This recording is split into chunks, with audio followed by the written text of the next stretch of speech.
નમસ્કાર અમારે સદાયને માટે આદરણીય અમારા વંદનીય પેન્શનર મિત્રો, નિવૃત્ત કર્મચારી મિત્રો, ભાઈઓ તથા બહેનો, સ્વાગત છે આપ સૌનું આપણી આ યુટ્યુબ ચેનલ ભાવેશ મકવાણા ન્યૂઝમાં. તો પેન્શનર મિત્રો, આજ સાંજના પેન્શન સમાચારમાં આપણે વાત કરીશું નિવૃત્ત પેન્શનરોના પેન્શન નિયમને લઈને. આજરોજ તારીખ 28/4/2024ની સાંજે આવી છે એક મોટી જાણકારી. તો પેન્શનર મિત્રો, શું છે આ જાણકારી જેની આજના વિડીયોમાં આપણે વિગતે ચર્ચા કરીશું. તો આજનો વિડીયો તમે ખાસ કરીને અંત સુધી જોઈ લેજો. અને હજી સુધી આપણી આ ચેનલ સબસ્ક્રાઈબ ન કરી હોય તો ડેઈલી આવી જ અપડેટો માટે આપણી આ YouTube channel Bhavesh Makwana news અત્યારે જ સબસ્ક્રાઈબ કરી લેજો મિત્રો. તો વાત કરીએ નાણાં મંત્રાલયે કેન્દ્ર સરકારના કર્મચારીઓ અને પેન્શનરો માટે મોંઘવારી ભથ્થામાં 2%નો વધારો જાહેર કર્યો, જે 1 જાન્યુઆરી 2024થી અમલમાં આવશે, જે 58%થી વધારીને 60% થશે. તો પગાર ઘટક વિશે તમારે જે જાણવાની જરૂર છે તે અહીં વાત કરવાના છીએ. તો ખાસ કરીને આજનો વિડીયો તમારા માટે ખૂબ જ જાણવા જેવો છે, એટલે વિડીયો અંત સુધી જોઈ લેજો.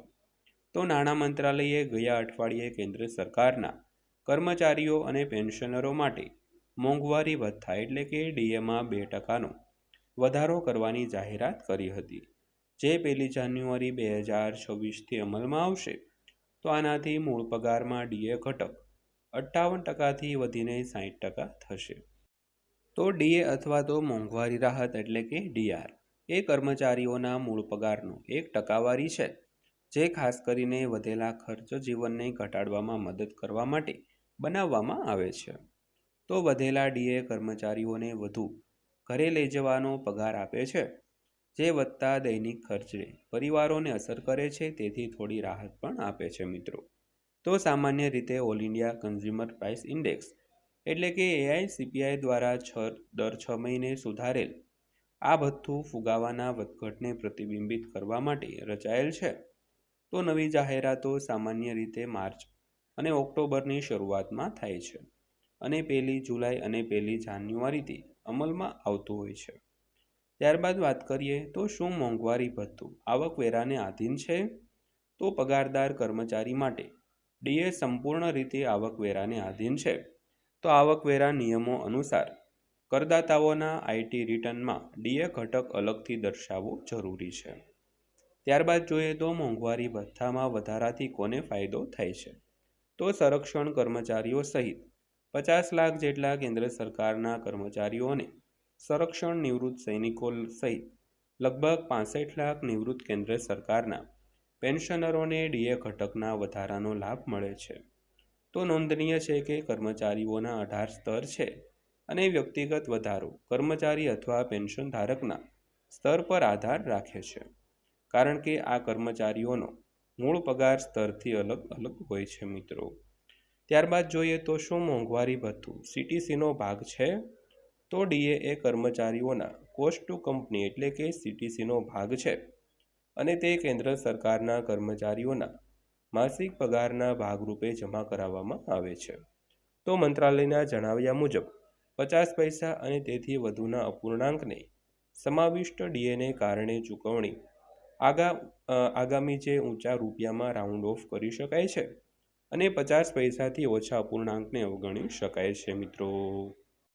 ત્યારબાદ જોઈએ તો શું તમારા સ્થાન પ્રમાણે અલગ અલગ મોંઘવારી ભથ્થું હોઈ શકે? તો હા, ક્લિયર ટેક્સ મુજબ જો ડીએ જીવન નિર્વાહના ખર્ચ સાથે જોડાયેલ હોવાથી દરેક કર્મચારી માટે તેમના કાર્યસ્થળના આધારે રકમ અલગ અલગ હોય છે અને તે શહેરી, ગ્રામીણ કે અર્ધ શહેરી વિસ્તારના આધારે છે તે બદલાઈ શકે છે. ત્યારબાદ જોઈએ તો શું ખાનગી ક્ષેત્રના કર્મચારીઓને મોંઘવારી ભથ્થું મળી શકે છે? તો સામાન્ય રીતે કેન્દ્ર સરકાર તેમના કર્મચારીઓને ડીએ આપે છે, તો ભારતમાં ખાનગી ક્ષેત્ર તેમના કર્મચારીઓને પેન્શનરો માટે આ પ્રકારની ઓફર છે તે કરી નથી રહી. ત્યારબાદ જોઈએ તો પેન્શનરો માટે મોંઘવારી ભથ્થું કેવી રીતે કાર્ય કરે છે? તો પેન્શનરો અથવા નિવૃત્ત કેન્દ્ર સરકારના કર્મચારીઓ વ્યક્તિગત અથવા કૌટુંબિક પેન્શન માટે પાત્ર છે, જે કેન્દ્રીય પગાર પંચ એટલે કે સીપીસી દ્વારા ડીએમાં વધારો અથવા ઘટાડો કરવામાં આવે ત્યારે દર વખતે સમાયોજિત થાય છે.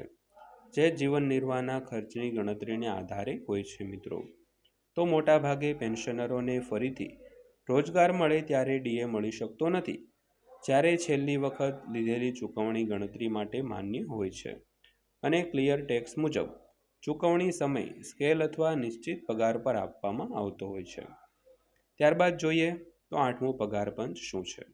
તો પગાર પંચ એ સરકારી પેનલ છે જે દર 10 વર્ષે કેન્દ્ર સરકારના કર્મચારીઓ અને નિવૃત્ત ભૂતપૂર્વ સૈનિકોના પગાર ભથ્થા અને પેન્શનમાં સુધારો કરવા માટે સ્થાપિત થાય છે. તો તે યોગદાન, નિવૃત્તિ લાભો અને સરકારી ખર્ચ પર આ સુધારાઓની વ્યાપક અસરો માટે પણ જવાબદાર છે. તો આઝાદી પછી કેન્દ્ર સરકારે રચેલી 8 પેનલમાં વર્તમાન પેનલનો સમાવેશ થાય છે. તો તેના અધ્યક્ષ સુપ્રીમ કોર્ટના ભૂતપૂર્વ ન્યાયાધીશ રંજના પ્રકાશ દેસાઈ છે અને પેનલના અન્ય સભ્યોમાં કમિશનના સભ્ય તરીકે પ્રધાનમંત્રીની આર્થિક સલાહકાર પરિષદના સભ્ય, નાણાં વિભાગના કાર્યકારી પ્રોફેસર પુલક ઘોષ અને સભ્ય સચિવ તરીકે ભૂતપૂર્વ આઈએએસ પંકજ જૈનનો સમાવેશ થાય છે મિત્રો. તો પેન્શનર મિત્રો, આ હતી આજની માહિતી પસંદ આવી હોય, વિડીયો સારો લાગ્યો હોય તો વિડીયોને એક લાઇક કરજો અને આવી જ માહિતીઓ મેળવવા માટે આપણી આ ચેનલ સબસ્ક્રાઈબ કરી લેજો.